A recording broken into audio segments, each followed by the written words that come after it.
Good Wednesday morning. I'll say this first for all the Yankee fans that are listening and probably will listening to a lot of Met depression this morning. That was a really good win for the Yankees.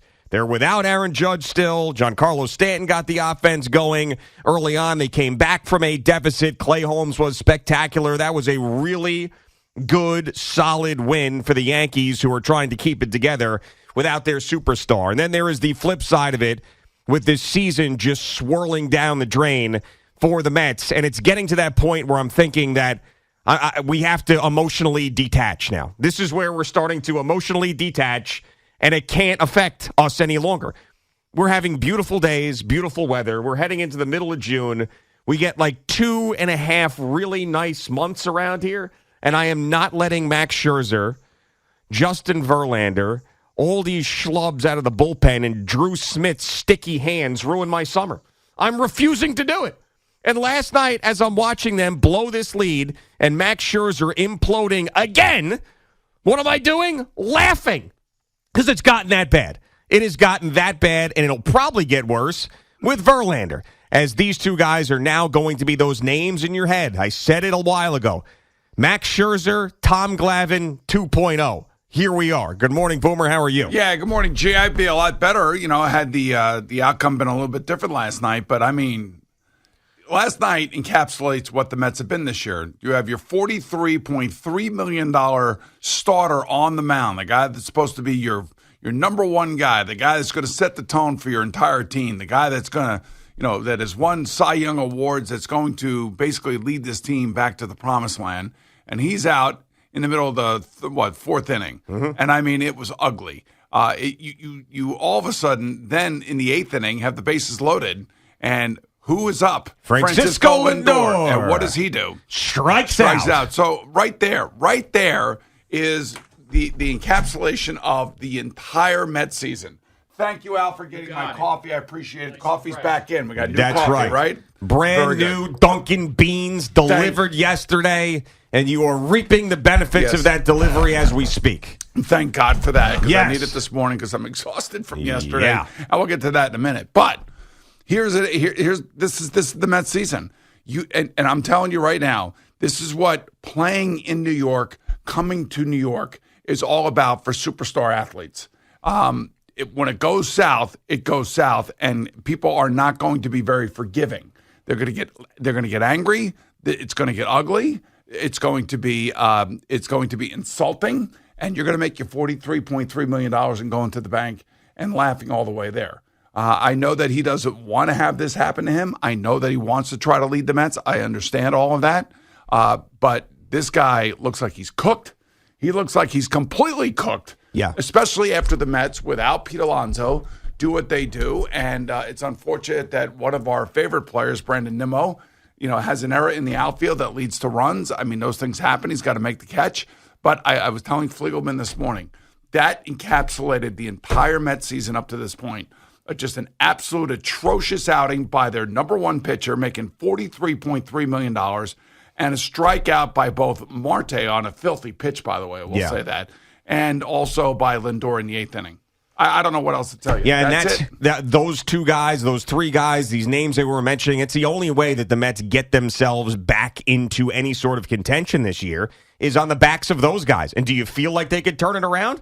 I mean, I don't think Lindor, I think we've probably seen the best of Francisco Lindor in Cleveland. He's never going to be better than he was there. We might have seen the best of Francisco Lindor last year. I don't know if he's ever going to be better than that season. That was a good season for him.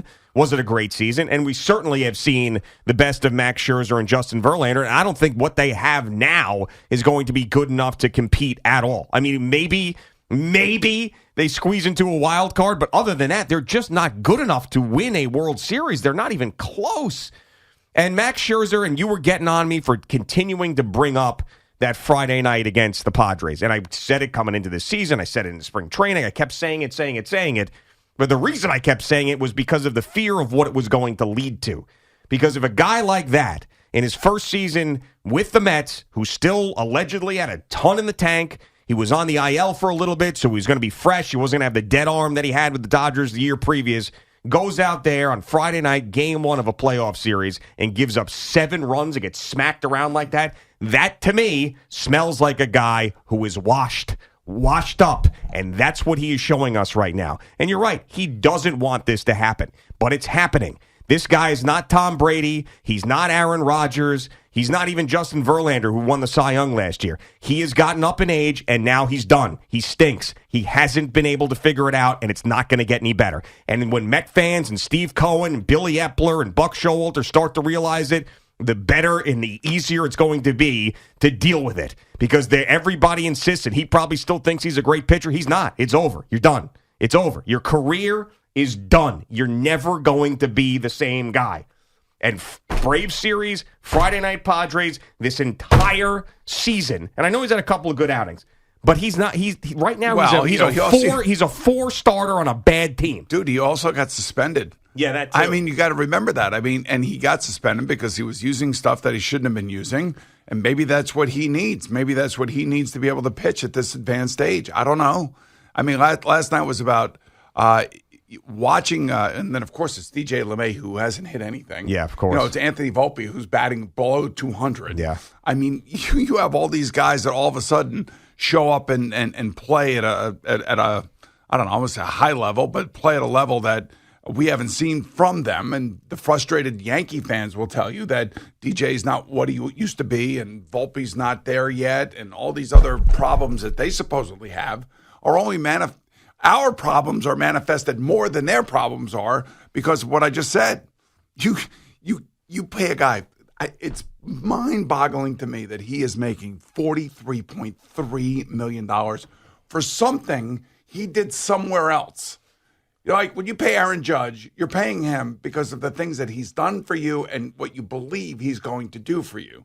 And when he's in a lineup, he does it. Yeah. And it's money well spent. And it's money that will reap the benefits and will return on investment because he's your guy. Like Nimmo's our guy, Pete Alonso's our guy, McNeil's our guy. Sure. But all the other mercenaries that you bring in here, you got to make sure you're signing the right guy. I could see them going out and signing Shohei Ohtani and then him going on the injured list and getting Tommy John surgery. That's the point I am right now with watching what I'm watching unfold in front of me. And it is bad. I mean, it is bad. It is ugly. And by the way, Aaron Boone tried to give the game to the Mets last night. He left Severino in, and I understand why he did it. Well, Severino talked him way. I was shocked. You know what? I'll tell you what. Severino, we got Aaron Boone to turn right back around and give him the ball back, which was insane. I understand why coaches do that, and and the guys were talking about it last night on the game. This is how Ronnie Darwin was saying. This is how you stay involved with your pitchers, and I'm kind of paraphrasing here, and you're trying to give them confidence to let them know that you believe in them and all that other stuff, that psychological stuff that goes on in these games.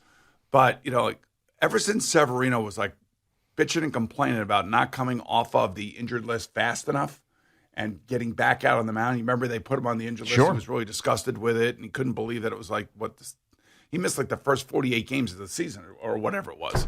And he was, creating all this kind of I don't know, he was kind of humorous about it. I'm like, man, he's touching the money.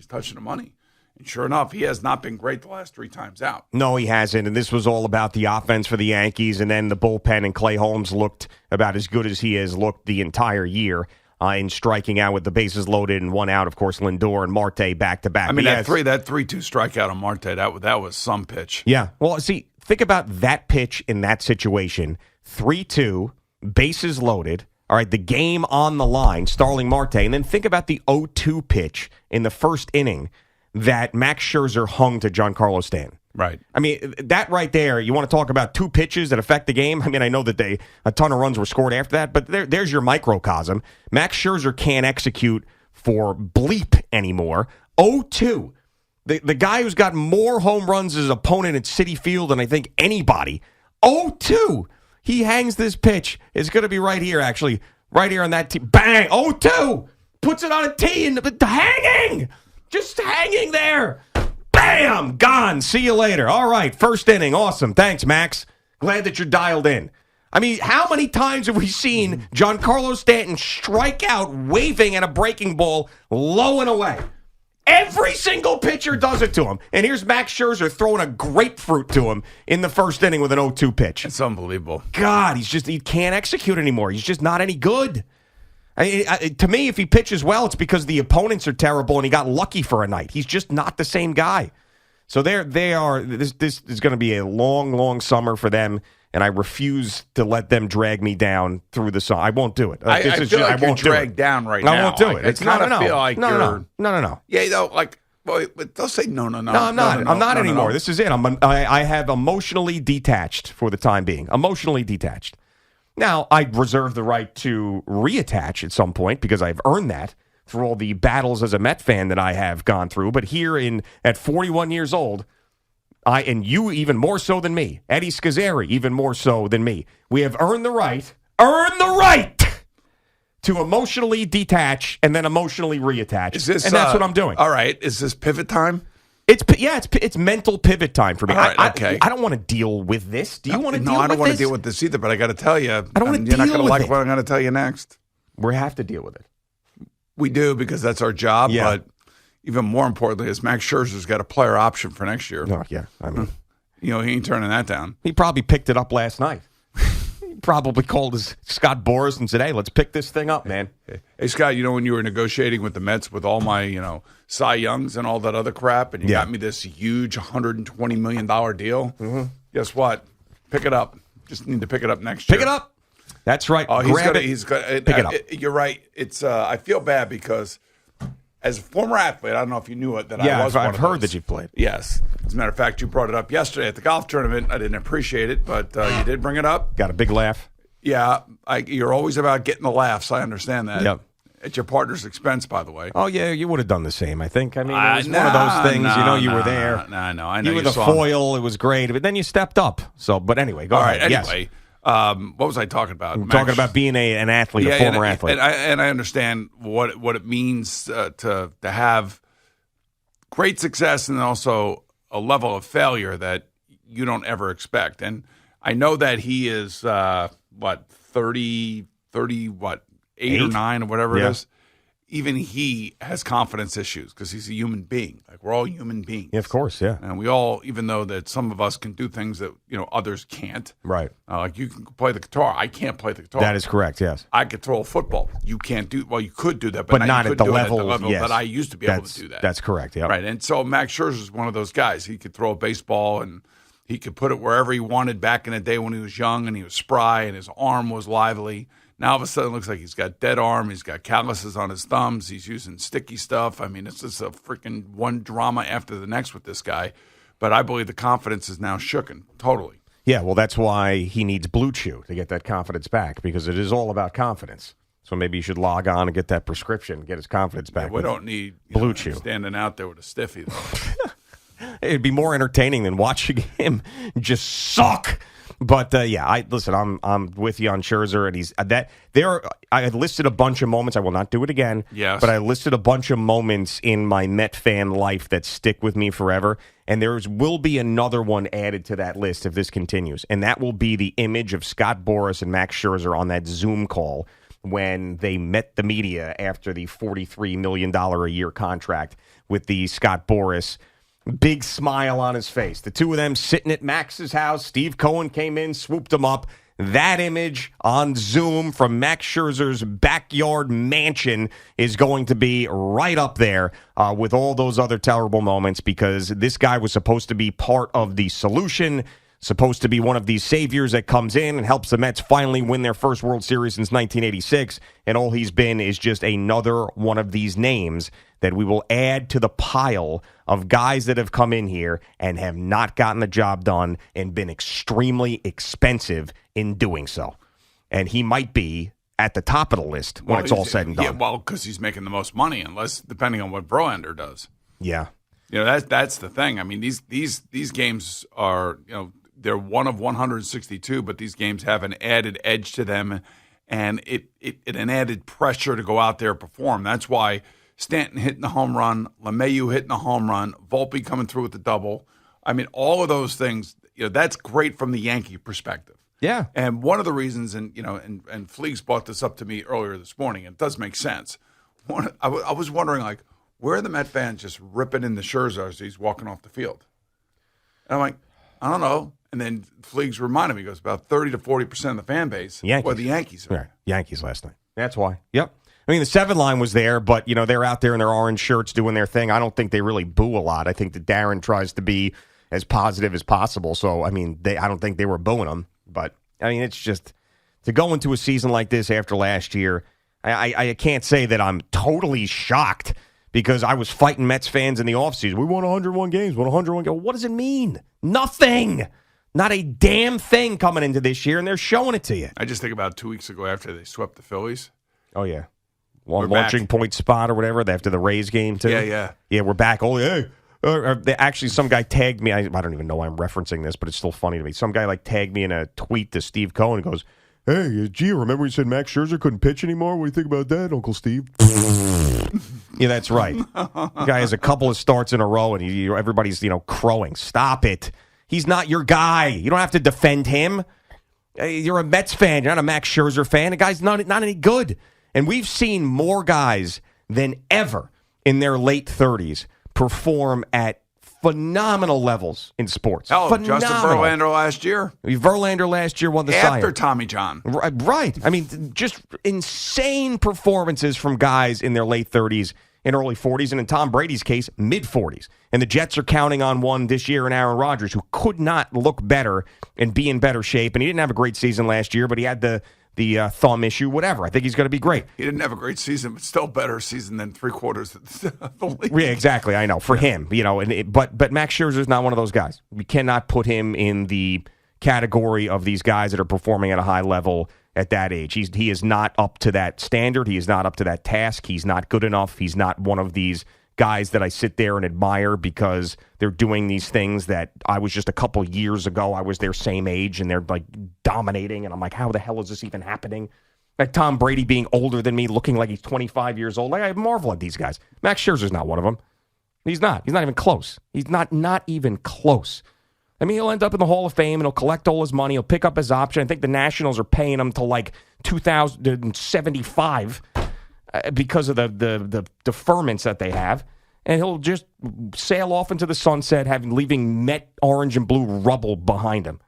And just be another guy. Just another guy. You're miserable. Another guy who did it. You're miserable this morning. Another guy who came here and just did it. Just took a sledgehammer to the franchise. You're miserable this morning. No, I'm okay. But this is my emotionally detaching moment, and then that's Okay. it. It's a process, and once you emotionally detach, then everything's fine. Yeah, you got to go through it. There's no question So about I'm it. going through it, and then if Verlander Cole tonight, right? So Yeah. once Garrett Cole throws a no-hitter and Justin Verlander gets knocked out of the first inning, I won't care because this is today. It's like I'm lancing the boil today. The Dr. Pimple Popper is squeezing the Met pus out of me. And then it's over. And then I'm done for the season. And if they end up playing well, then I'll come back and you can call me a bandwagon guy, and that's fine. But I'm not letting these idiots ruin my good summer. I've had a great year. I know you. 2023 has been all. Yesterday could not have been a better day. And then it has to be capped off by this. A poop sandwich. Right, exactly. I know yesterday was a 10. I got to say that. There's Yeah. no question about that. And I can understand the way that we both feel this morning. We should be feeling fulfilled. We should be feeling great. Cloud nine. But we don't. Yeah, You know rays why? of sunshine. Yeah, because Max Scherzer served us a poop sandwich for dessert. See, I tend to want to see the glass half full, but after last night's performance and because of the other performances that you keep harping on, my optimistic nature is somehow it's tapped down. Yeah. It's like you have stepped on my optimistic nature. I think they have too. I know they have too, but you amplifying it makes it worse. Okay. I'm glad that I have that type of effect on you, that I've dragged you down to this level. I actually am proud of that. But this was it. This was last night. I threw my hands up in the air and said, all right, fine. This is how it's going to be. Then this is how it's going to be. Fine. All right, it is Boomer and Gio on the Fan at CBS Sports. Now we'll get Jerry in here in just a couple of minutes.